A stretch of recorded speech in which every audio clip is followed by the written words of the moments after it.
All right, welcome everybody around the world. Welcome to all my subscribers. Now, I don't want to rehash anything about the year 2023 and the prophecy of Daniel because I've spoken about it a lot of times in a number of videos. So I don't want to really spend any time on that at all. So I'll just refer to it. So basically, with all the evidence I've shown in these other videos that, you know, looking at the prophecy of Daniel and what Revelation says and all those very special verses, and we see that from 688 AD until 1948 AD was the 1260 year period. The important thing is 1948, the rebirth of Israel, right? We know from Daniel's prophecy that there would only be another 75 years. And that's what gives us the 2023, right? And tracking back in time from 688 AD, if we go back 1290 years, we come to when Babylon removed the sacrifice and destroyed and ransacked the temple. So that's the whole timeline. I'm not going to rehash stuff. I've talked about it in my other videos. But for anybody who's familiar with that and wants to hear any extra evidence, anything that would help support that, I just want to stress again that 1948 is really the anchor here, because that's a fixed date in modern history. It wasn't even 100 years ago. It's not like when we're looking at ancient dates where you have to have a reasonable level of fluctuation, could be a few years off type of thing. This was recent history. 1948 is what it was. It didn't occur in 1947. It didn't occur in 1949. It occurred in 1948.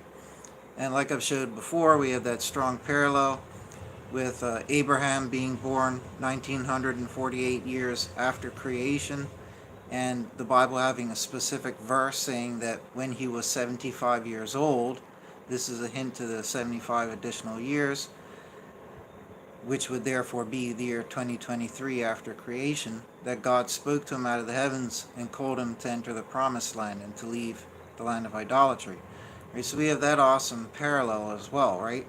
So these are all the things that I've spoken about. So what is some extra proof for 2023? I've searched the Bible high and low. I still believe that there might be other things out there I've yet to find, but trust me, I've spent many years now searching high and low to find anything else.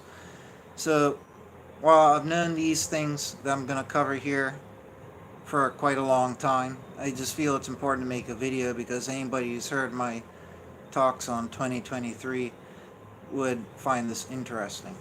So, and it's quite interesting within itself, but it backs up the 2023. And like I said, always keep in mind 1948 AD is a fixed date in modern history. It's not movable, right? So, to start off, let's go look at 2 Peter 3, verse 7. This is important because it's talking about the destruction of the world, and then it mentions a day for one day with God is like 1,000 years. So in verse 7, in the present heavens and the earth by the same word are treasured for fire, being kept to a day of judgment and destruction of the impious men. And this one thing let not be unobserved by you, beloved, that one day with the Lord is as 1,000 years, and as 1,000 years is one day. And the Lord is not slow in regard to the promise, as certain count slowness, but is long suffering to us, not counseling any to be lost, but all to pass on to reformation. And it will come the day of the Lord as a thief in the night, in which the heavens with a rushing noise will pass away, and the elements with burning heat will be dissolved, and the earth and the works in it shall be burnt up. And lower down in verse 12, waiting for and hasting to the presence of the day of God, by which the heavens being on fire shall be dissolved, and the elements with burning heat shall melt. And for new heavens and a new earth, according to his promise, we do wait, in which righteousness does dwell. Wherefore, beloved, these things waiting for, be diligent, spotless, and unblameable by him to be found in peace. So, anyways, what we get from all this is that, he's talking about the end days. He mentions all the interesting things, how, it would be like heavenly fire and all that. But it mentions a day with God is like 1,000 years. So, most people know this already. If we then go look at the next verse, which again most people are familiar with, those who are delving in these topics, In Hosea 6, God says, "Come and return back unto God, for he is torn, and he does heal us, he does smite, and he bindeth us up. He does revive us after 2 days. In the third day he does raise us up, and we live before him." So a lot of people have speculated for a long time, like myself, that this verse here is obviously of some type of importance and relevance to everything we're talking about. The end days, going up to be with God, whether you're translated or resurrected and found worthy, whatever it might be, when we rise up and ascend to be with God in the heavens, right? But it says he does revive us after 2 days. So you could rightfully say this is after 2,000 years.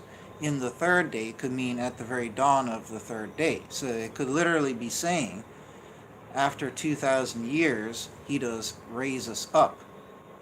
Well, he revives us after 2,000 years and does raise us up, and we live before him. That is a very strong seeming, nod towards everything we're talking about. The end days coming, judgment, and then going up to be with God. And so where does the 2,000 years factor in? Now, a lot of Christians think, I'm going to try to go through this as quick as I can. A lot of Christians speculate about the year of Jesus' birth and his death, right?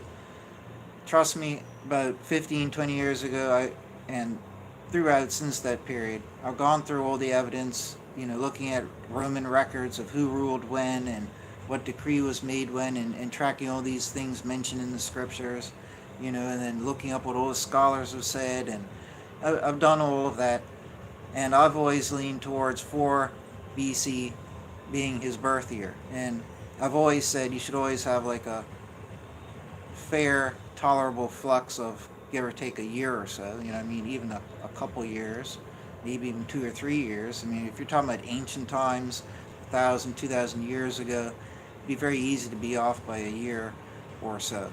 But anyways, I've always believed it was 4 BC.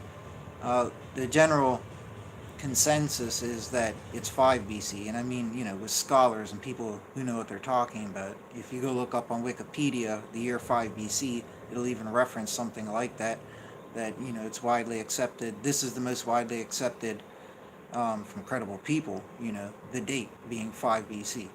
So, and a lot of Christians believe that Jesus was born even 1 BC or even 0. So most Christians commonly believe, and I will address his age and such in this video, which is quite interesting and relevant to all of this here in 2023. So most Christians assume that Jesus died at 33 years old. He taught a ministry for 3 years, so he was baptized at 30. And they think that there's a verse in the Bible that says Jesus was 30, or, close enough to that type thing, says he was around 30 years old. And they have this strong impression that he taught for 3 years, that it says that in the New Testament. So everybody assumes he lived to 33. Even in occultic, esoteric, groups and all of that, and in Gnosticism, they stress heavily on the 33. But did he really? But anyways, that's a question I'll address later in the video. But you have a group of Christians, a fair bunch, it might be Catholic, I'm not sure, but they believe it goes from 0 because they believe adamantly that year 0 was when Jesus was born. Therefore, he must have died 33 AD. Okay? And within that range, too, you have the 32 AD, 33 AD bunch. Okay? Then you have others who say it was around 30 AD. Then you have another major group, which I belong in, who believe he died in 29 AD. Now, the reason we believe in 29 AD, my group, is that, and those who believe likewise in this group, which is a large chunk of scholars, if not the majority, this is based on the Edict of Artaxerxes to rebuild Jerusalem street and wall, which occurred historically in 454 BC, but scholars say as far back as 457 BC. They say there's a flux of about 3 years, 2 or 3 years. So 454, carrying forward Daniel's prophecy, which is the critical prophecy for all Christians, and every Christian who knows these things would know what I'm talking about, the 490 years. You have the 483rd year culminating, which needs to culminate in the death of the Messiah in order for Jesus to be the Messiah, right? So that year carried forward from 454 is 29. That's why I believe it's the most credible reasoning to believe that he would have died therefore in 29 AD, and not just saying, oh no, I think he was born in 0, so he must have died in 32 or 33, or whatever other reasoning people use where they think from other methods think that he died in 30 or 31 AD, right? But when you look at the numbers, it must have been 29 AD, and it could have possibly been a couple years earlier, okay? And I'll get into how old was he when he died, how old was he when he got baptized, and how long did he actually give his ministry for. I'll get into that towards the end of this video. That's not as important right now. But we do have a range of these dates for Jesus' birth and his death and all of that. So why am I mentioning all of that? That's important when you're talking about 2023 being the end. You're not talking about 2025 or 2026 being the end. Now, anybody who knows arithmetic could say, oh, okay, well, if you're saying this here, all these verses you're reading in this video, because 2 days, 2,000 years, okay, we look at these cryptic verses that you're suggesting, which many others have, I'm not alone, right? You know, if you apply that to when Jesus died, it would mean 29 AD, right? Or even 32, but I think those other categories for the death year are invalid, as do many anyways. But that would be saying 2029 AD would be the end. However, this still pales in comparison compared to the mountain of evidence and literal mathematical formulas that God gives us in the book of Daniel to understand when the end comes. I mean, using a small handful of 2 or 3 cryptic verses that talk about 2 days being revived or going up on the third, you know, that is pale in comparison to the evidence already, you know, presented in Daniel that points towards 2023. We're not looking for hardcore pillars. We're just looking for some extra corroborating evidence, right? But it's a good question. Does the 2,000 year concept invalidate 2023, or would it suggest that 2023 is wrong? Not necessarily, as I'll get into with the dates and the age of Jesus and this and that there. But it does say that after 2 days he will revive us, and then the third day he will raise us up. So, like I said, that is a strong nod towards end days judgment. We rise up to be with God and Jesus. Okay, no doubt. That's why many people have thought that for a very long time. I'm pretty sure even in Judaism, there's groups that believe this as well. Okay, so let me close that window real quick. Now the next verse is Luke 13, verse 32. This is one I don't recall ever coming across. I came across it myself, and I was kind of shocked. And I think there's more to this verse that I have to cryptically digest. But so far, you know, this is as far as I've gone. I've tried to go a little bit further, but I couldn't find anything a couple of times. But I do believe that there's some more in there to get. In verse 32, it says, Jesus says very cryptically, and he said to them, having gone, say to this fox, lo, I cast forth demons and perfect cures today and tomorrow, and the third day I am being perfected. Now this wouldn't be talking about the days when Jesus was dead, because this is clearly talking about times when he would be alive, right? So this is a cryptic message, and he is saying fox. You know, this is very interesting. So this does go in hand with Hosea that I just read in the first one, right? So the 2 day and the tomorrow reference 2 days, 2,000 years. And again, we have on the third day I am being perfected. So again, this is a strong nod without wasting more time. I'm sure everybody else can get the impression that I got from this. This again falls in the same basket. It's a strong nod towards 2,000 years and then bam. Okay? Now, and again, none of this, just to reiterate for anybody popping in, this is not hardcore evidence for 2023. This is just supplementary, corroborating little, you know, side evidence that goes on the side. It's not like a main pillar of evidence. I already dealt with all that in the other videos. So, that's a very, very interesting verse. So, if we close that one down, the next thing I want to look at, and this is where it gets very interesting. If we go look at Exodus 19, this is one I found many years ago, because when you're searching for certain key terms, it always comes up. In verse 4, though, I want to draw attention to this. He's talking to Moses here. This is about the time when Moses went up to Sinai to meet God in front of Israel, right? So he says, ye have seen what I have done to the Egyptians, and I bear you, Israel, on eagle's wings, and I bring you in unto myself. I just want to interject there because eagle's wings, in this whole symbolism happening here, where he's taking you out of a dangerous land, protecting you with the eagle's wings, bringing you unto himself for protection. You know what I mean? This is the same thing talked about in Revelation 12. In Revelation 12, the 2 times it mentions this, where Israel's going to be protected, wings of the eagle, go to the wilderness for a time, nourished and protected away from the serpent.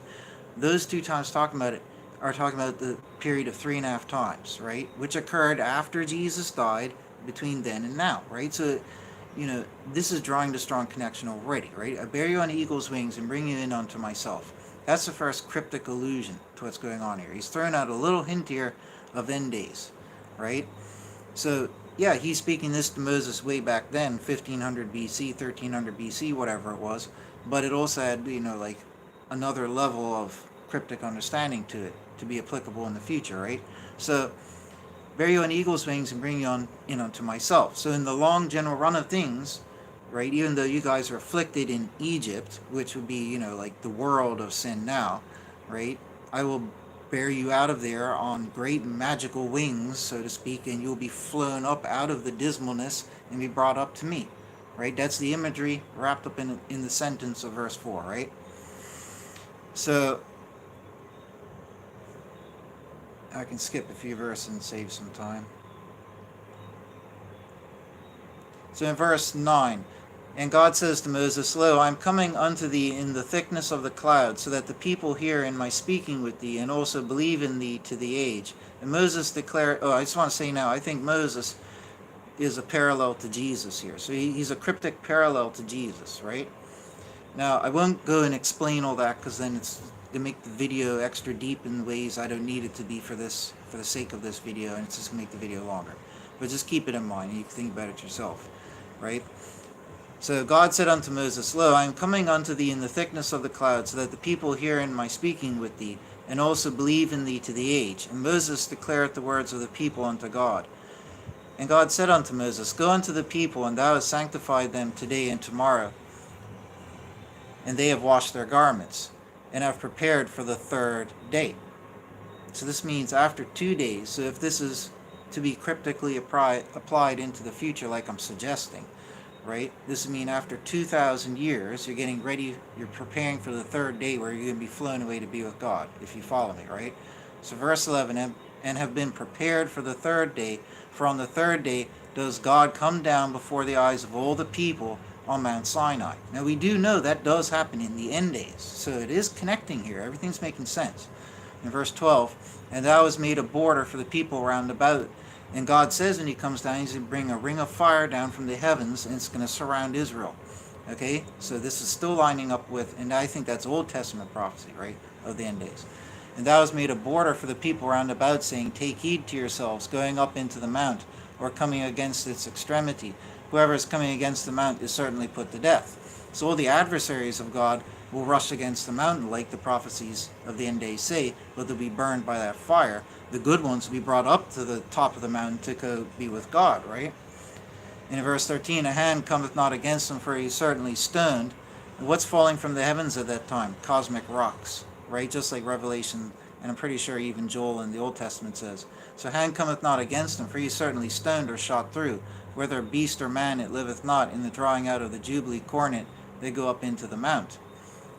And Moses, Jesus in parallel, Moses comes down from the mount unto the people. So I'm trying to figure, I'll touch on this because I think it's interesting. If this can be applied over in parallel to Jesus, we know that Jesus was born here on earth. We do know that he was originally up in the heavens with God. So the first movement was he came down here. Okay? I'm not going to try to apply that parallel to here because it's too complicated.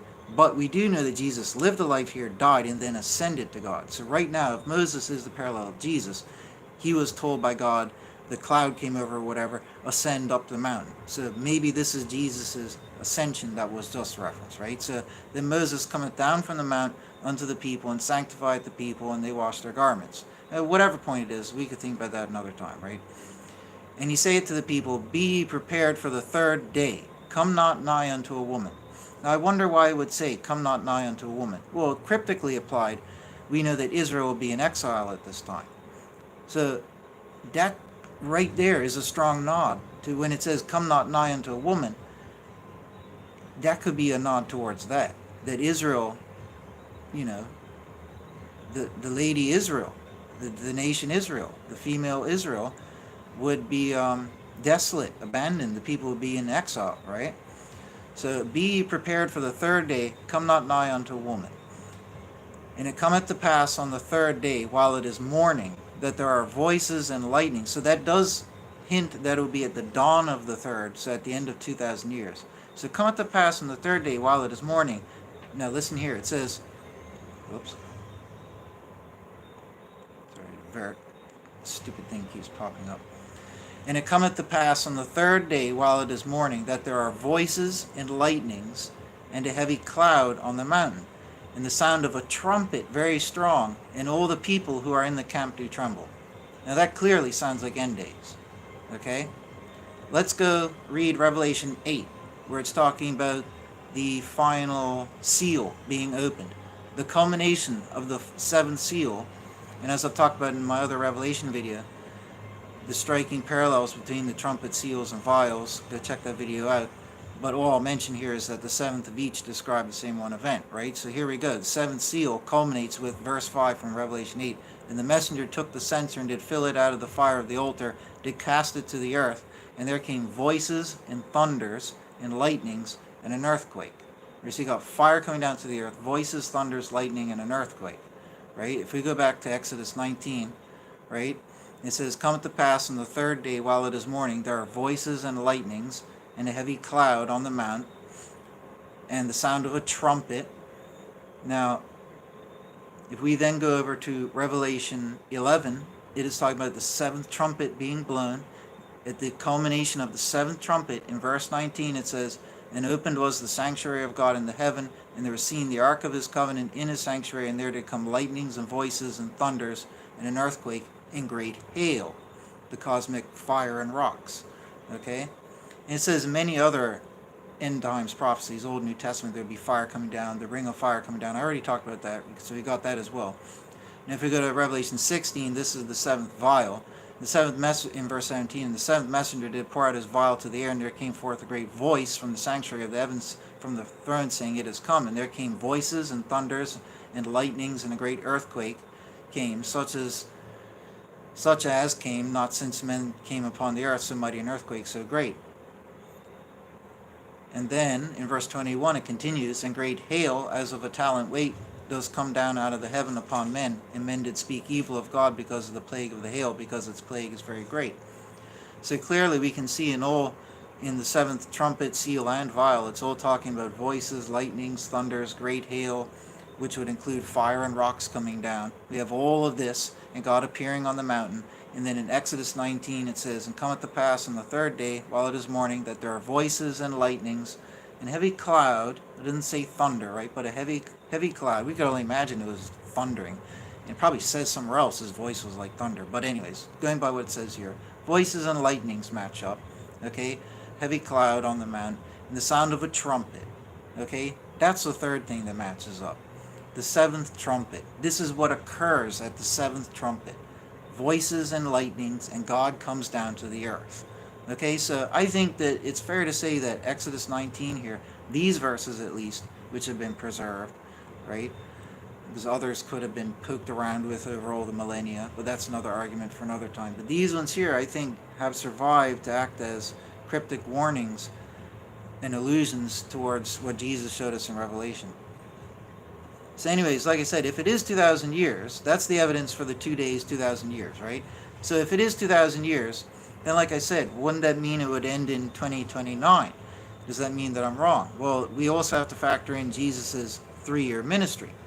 So you could argue, where's the reasoning to take the measure from his death anyways? Maybe the measure is taken from his baptism when he was basically inaugurated to go around and teach. And was proclaimed as Son of God and blah, blah, blah, got the Holy Spirit and all the other good things, right? Total package.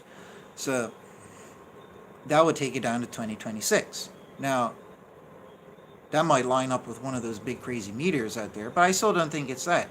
Why? Because 1948, like I kept stressing at the beginning of the video, always remember that. That is a fixed date in recent history. Not even 100 years ago. That's not up for debate. That cannot be moved left or right. That is fixed. 1948. 75 years after that, like God explicitly told Daniel, we get to the 2023, as I explained more thoroughly in other videos. Okay, so it has to, 1948 has to be that one date. 2023 logically has to be.